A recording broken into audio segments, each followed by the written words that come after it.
Já říkala, že tu bude, Matěji. Myslíš, že je něco uvnitř? Je jen jedna cesta, jak to zjistit. Tohle nikdy neotevřeme, Rito. Spolek Kazisvětů má na všech svých schránkách extrémně komplikované zamykací mechanismy.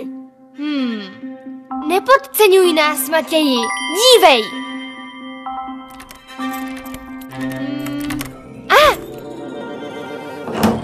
Páni, skvělá práce, ale zdá se být prázdná. Měli bychom se vrátit na svá místa. Představení začne každou chvílí. Na to zapomeň. Jdeme dovnitř. Jako tam? Jo. Máš snad strach, Matěji? Já a strach? Ne, vůbec. Kam myslíš, že to asi vede, Rito? Přímo do velitelství spolku Kazisvětů. Možná bychom se měli vrátit. Přes to tmu ani nevidíme na cestu. Jen si klidně jdi, když chceš. A nechat tě tu samotnou? Já myslím, že jsme v bludišti. Neblázni, Matěji. Viděla jsi to? A tohle?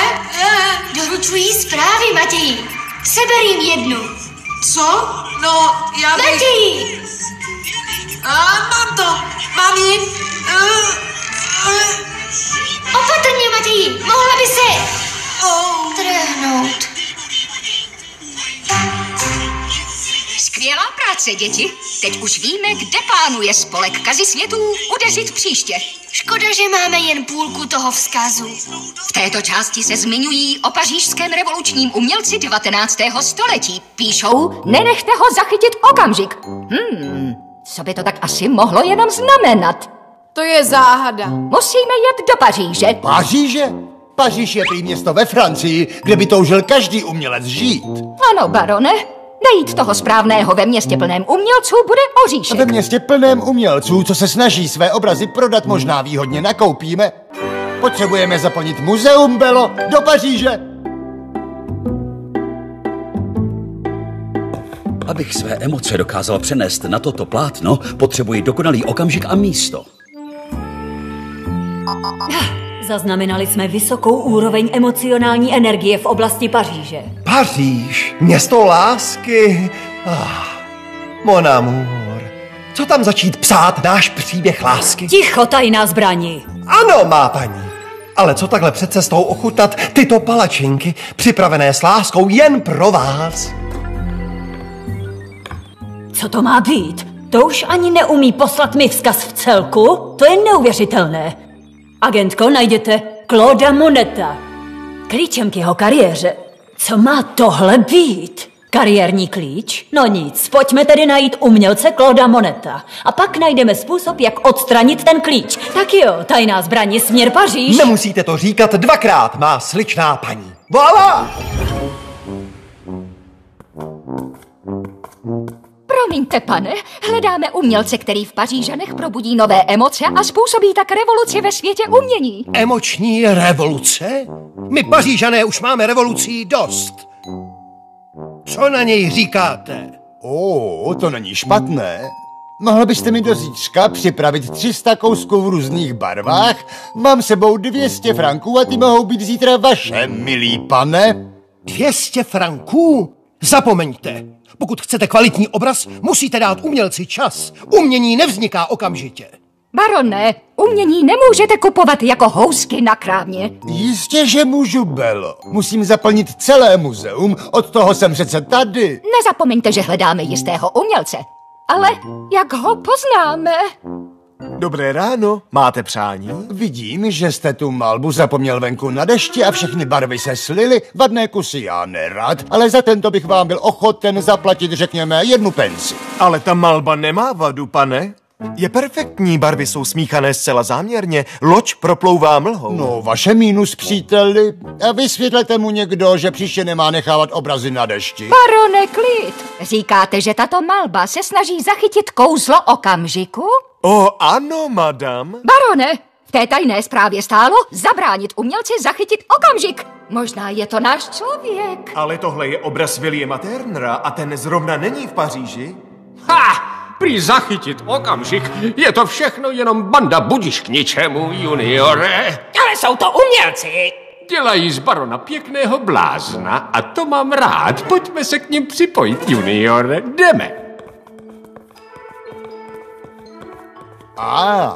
Tomuto umělci jistě nebude vadit, když se budeme chvíli dívat. Nerušte mě, pane. Mám inspiraci pro své nové dílo.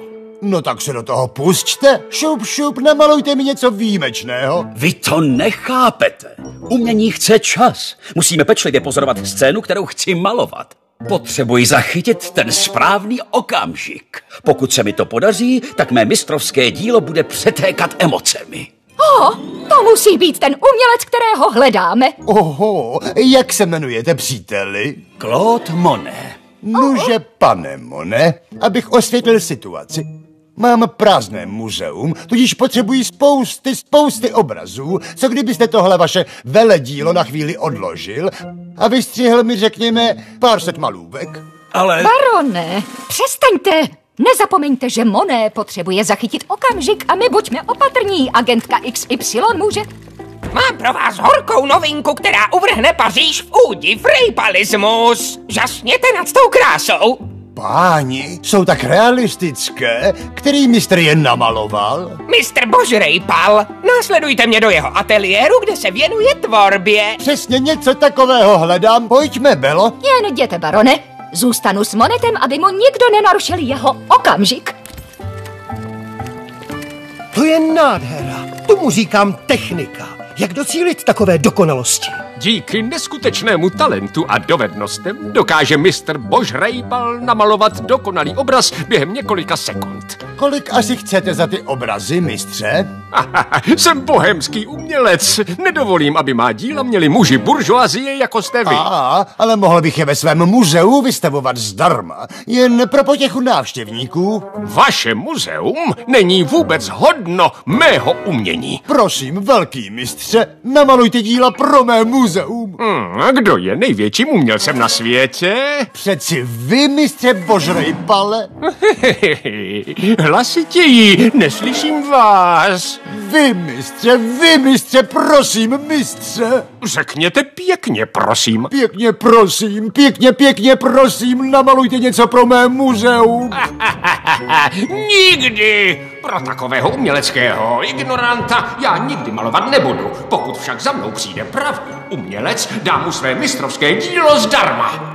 Bravo, také chci obraz zdarma. Jaká to úžasná a štědrá nabídka a jaký to pohledný umělec. To zní jako pastrito. Proč se patlat s obrazy, když máme foťák a ten dokáže rychle, dokonale a věrně zachytit cokoliv chceme? To je přesně ta otázka, kterou si malíři v 19. století museli klást. Ve chvíli, kdy si uvědomili, že nový vynález fotografie dokonale zachytí snímky skutečného života rychleji než malování. Fotografie sice briskně zachycuje dokonalé obrazy reality, ale nedokáže zprostředkovat atmosféru nebo do obrazu přidat hlubší emoci. A toho se s mými impresionistickými přáteli snažíme docílit. Pokoušíme se zachytit emoce daného okamžiku a ty potom naším uměním předávat divákům. Už zase, Belo Bellisimová? Proč jsi v blízkosti mé oběti, tedy blízko Clauda Moneta? Cynthia Xintová. Jak by někdo, kdo se v umění nevyzná, mohl znát Clauda Moneta? Navíc Monet potřebuje pracovat ve své malbě, tak ho nech na pokoji. Tohle má být malba? Co se vědy týče, jsem byla ve škole vždy lepší, Belo. Jsem ráda, že jsi konečně našla uplatnění jako podržtaška toho patlála. Poznávání umění má své výhody. Cynthia Xintová. Odstup od Moneta! Vždycky jsi byla druhá, Belo. A na tom se dodnes vůbec nic nezměnilo. Já jsem teď agentka XY, zatímco ty jsi stále jen tuctová Bela. A teď mi uhni z cesty. Nenechám si od tebe rozkazovat, agentko. Konečně si našla sobě rovnou. To si nemyslím, Belo Bellisimová. Já ano, Cynthia Xintová. Co se to děje? Necítím vůbec žádné emoce. Má drahá agentko, nerad vás ruším, já už jsem Monetovi utlumil emoce. Můžeme už jít? Čeká nás příjemný večer v Paříži. To on byl tedy tím klíčem? No. Bylo to snadnější, než jsem čekala. A ty, Belo, si klidně vysedávej s Monetem. Vezmi mě odsud pryč, tajná zbraní. Z Paříže? To je rozkaz. Monete, počkejte. Monete, Vraťte se! Musíte dokončit tu malbu, změní celý svět! Vítejte! Mistr Božrejpal je největším umělcem. Bude pro vás malovat zdarma. Každému z vás může doma vyset jedno z jeho mistrovských děl. Barone, stalo se něco příšerného. Monet nedokončil svou malbu. A tohle je podle vás příšerné, Bello? Tady Božrejpal nabízí svá umělecká díla zdarma. A nikdo si nekoupí vstupenku do mého muzea. A barone, jsme dočista ztraceni. Příště v našem pokrokovém pořadu uvidíte. Monetův talent je zřejmý. Musím následovat pokyny mesie Božrejpala. Je v moci toho strašného spolku Kazisvětů. Musíme je zastavit. Tak se teď připravte.